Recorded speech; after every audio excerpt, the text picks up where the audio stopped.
Tua looking deep, taking a shot downfield for Tyrie, underthrown, intercepted. Look, hindsight is 20/20, and I know it's just the first year for a lot of these guys, but I'm sure there's a few franchises out there right now that, if given the chance, would do things a little bit different on draft day.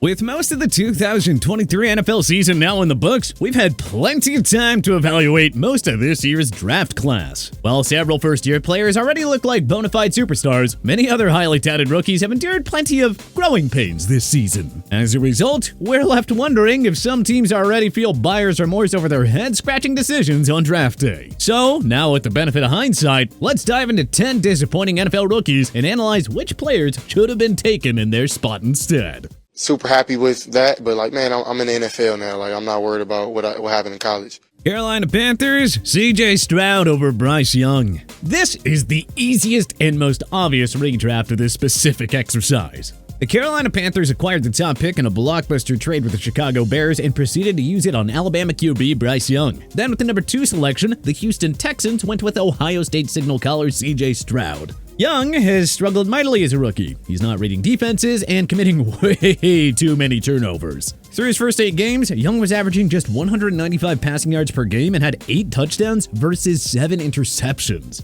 And then there's Stroud, who's putting together the best statistical rookie QB season in history while earning plenty of consideration for MVP honors. Stroud attempted 192 passes before throwing his first interception, breaking the record previously held by Dak Prescott. And then in Houston's Week 9 home win over the Tampa Bay Buccaneers, he threw a single-game rookie QB record 470 yards. By Week 10, the Texans had surpassed their win totals from 2020, 2021, and 2022. Stroud has his Texans in postseason contention in a year where plenty of growing pains were expected. Young, meanwhile, has his Panthers in contention to finish with football's worst record. Not to mention that their 2024 first-round pick belongs to Chicago. Oops.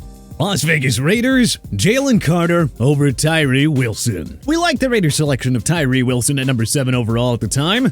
He was rumored to be a top 5 pick, and the Texas Tech product filled the Raiders' need for another game-changing pass rusher to complement Max Crosby. While the Raiders' D has shown incredible improvement under defensive coordinator Patrick Graham this year, Wilson, surprisingly, has not been a reason for that turnaround. Rather, he's just been a huge liability. Wilson didn't have his first sack until Week 7 against the Bears. He also has been downright awful in the run-stopping game, and Pro Football Focus graded him at a miserable 40.3 through Week 10. Now just imagine if the Raiders had Jaylen Carter patrolling that defensive line with Crosby instead of Wilson. Carter went 9th overall to the Philadelphia Eagles and has been one of football's most dominant rookies, even with the limited playing time in a rotational role. Through Week 10, Carter was PFF's highest graded rookie at 90.6, clocking in 4 sacks and 2 forced fumbles. Carter would have surely been a day 1 starter for Las Vegas, wreaking havoc as an elite pass rusher and run stopper with Crosby. It's only fitting that the Raiders' final first-round pick of the Dave Ziegler, Josh McDaniels era was a giant mistake. Well, at least in year 1. And that they passed on a future superstar in Carter. Atlanta Falcons, Christian Gonzalez over Benjon Robinson. The Falcons' decision to draft running back Benjon Robinson 8th overall made no sense. Not when they already had a 1,000-yard rusher in Tyler Algier. And since the Falcons have no idea what they're doing with Robinson, the selection to take him with their first-round pick already feels like a giant mistake. I mean, seriously, why take a guy so early when you're barely gonna use him anyway? So now imagine if Arthur Smith and company addressed a position of need with the number 8 pick instead of taking another RB that they didn't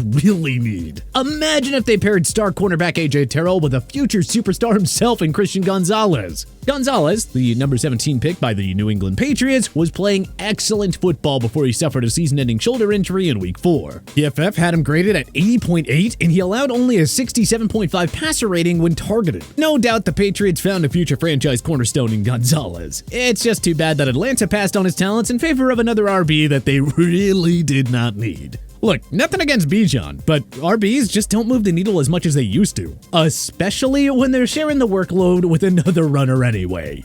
Arizona Cardinals, Broderick Jones over Paris Johnson Jr. The Cardinals traded the number 3 pick to the Houston Texans and moved down to the number 12 spot. Armed with additional draft capital, they then traded up to the number 6 spot via the Detroit Lions to take Ohio State offensive tackle Paris Johnson Jr.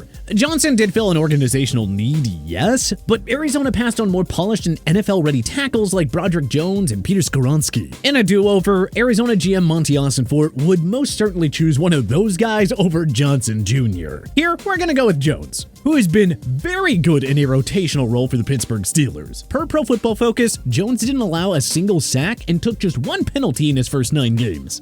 On the flip side, Johnson earned a woeful 52.5 grade at PFF and committed 9 penalties while also allowing 3 sacks in his first 10 games.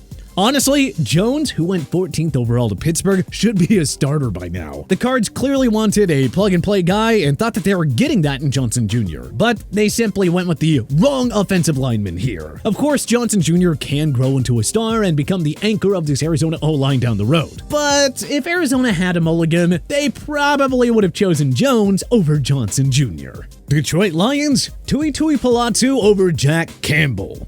The Lions may be running away with their first division crown in 30 years, but it doesn't mean that they made the right choices in round 1 of the draft. We are still baffled by the decision to take Jahmyr Gibbs 12th overall when they already had David Montgomery. And even more confusing was the decision to reach for Iowa linebacker Jack Campbell at number 18 overall, who literally nobody else projected as a first-round pick. At least Gibbs is making the most of his limited playing time in Motor City, but Campbell has been an absolute liability on an otherwise stingy Detroit defense. Pro Football Focus graded him at 48.1 through his first 9 games. And according to Pro Football Reference, Campbell allowed a ridiculous 135.9 passer rating when targeted. And with 1 sack and 0 turnovers over those 9 games, Campbell didn't exactly make up for his shortcomings with big plays.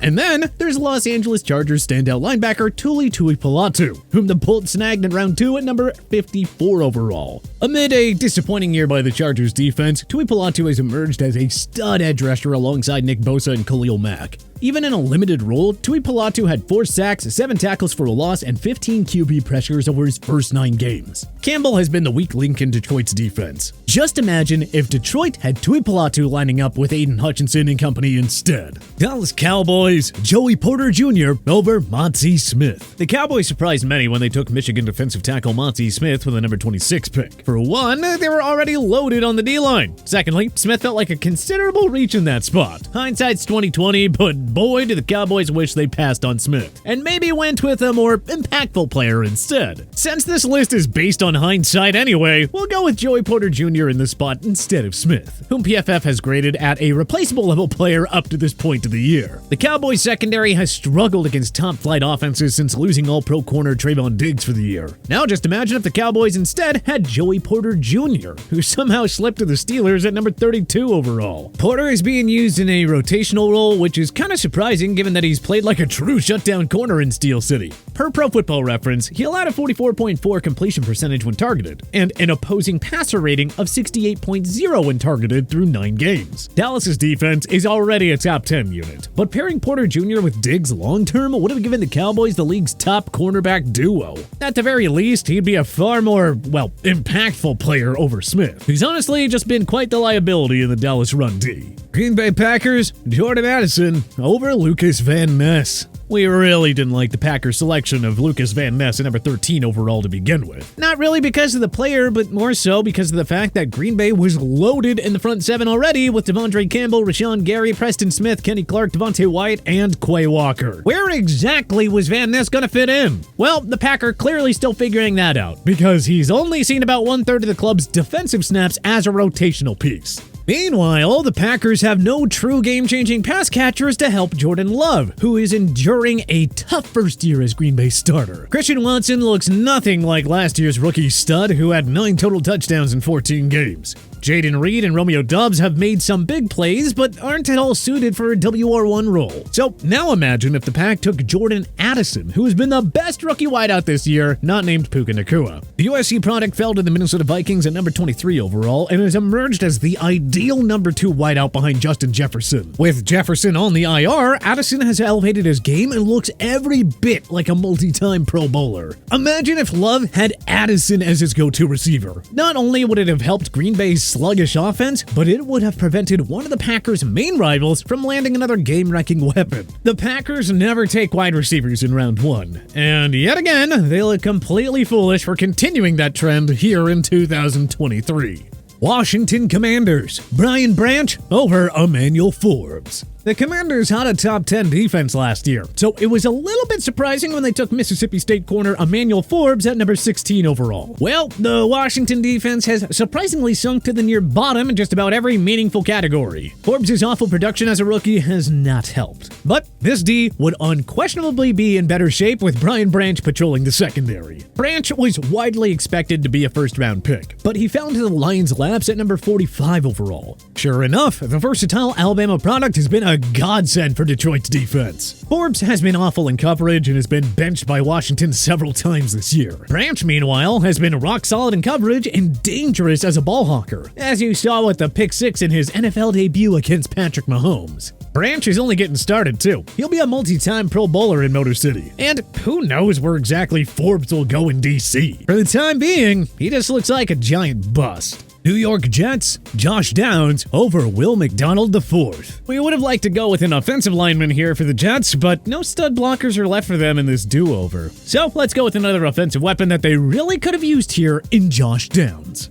The Jets curiously took Iowa State defensive end Will McDonald IV 15th overall, even though they had enough star power in the front 7 already. Taking a guy who was barely going to play as a rookie was certainly a decision. While McDonald is barely seeing the field as a rookie, Downs, a third-round pick by the Colts at number 79 overall, is having a lights-out season in Indianapolis. Downs is threatening for 1,000 yards receiving despite having backup Gardner Minshew II as his main QB this year. The Jets' offense, meanwhile, straight up stinks with Zach Wilson having to fill in for an injured Aaron Rodgers. Wilson has been overly reliant on 2022 Offensive Rookie of the Year Garrett Wilson. Now just imagine if Zach had the other Wilson and Downs as his go-to receivers. Plus, rising star running back Breece Hall. The Jets could have squeaked out more wins in those tight contests they lost if they had another playmaker like Downs. But instead, they're letting their 2023 first-round pick mostly watch from the bench, while Downs is growing into a star right before our eyes. Los Angeles Chargers, Puka Nacua over Quinton Johnston. The Chargers drafted the TCU wideout with the number 21 pick, hoping that he'd form a three-headed monster at wideout with Mike Williams and Keenan Allen. Even after Williams suffered a season-ending ACL tear in Week 3, however, Johnston has been mostly invisible. Johnston didn't even catch his first touchdown until the Chargers' 9th game of the year. He's only seeing about half of the club's offensive snaps and isn't getting open at all, forcing Justin Herbert to overly rely on Allen. And then there's Los Angeles Rams star Puka Nacua, whom they got in the 5th round at number 177 overall. Nacua should finish with most receptions and receiving yards among all first-year players, while Johnston, well, he continues to be a no-show for a Bolts team with playoff aspirations. Without a doubt, the Chargers would take Nacua in a do-over. What a weapon he would have been in the Chargers' star-studded offense, and what a difference Nacua could have made for this constantly underachieving team. But which other 2023 NFL draft mistakes should we have redrafted on this list? Let us know in the comment section below. If you like this video and learned a thing or two, clicking the like button helps out a ton. And hey, we appreciate it. If this is your first time coming around to TPS though, subscribing is a great idea because we put out videos like this every single day. But as always, thanks for watching and we'll see you guys next time.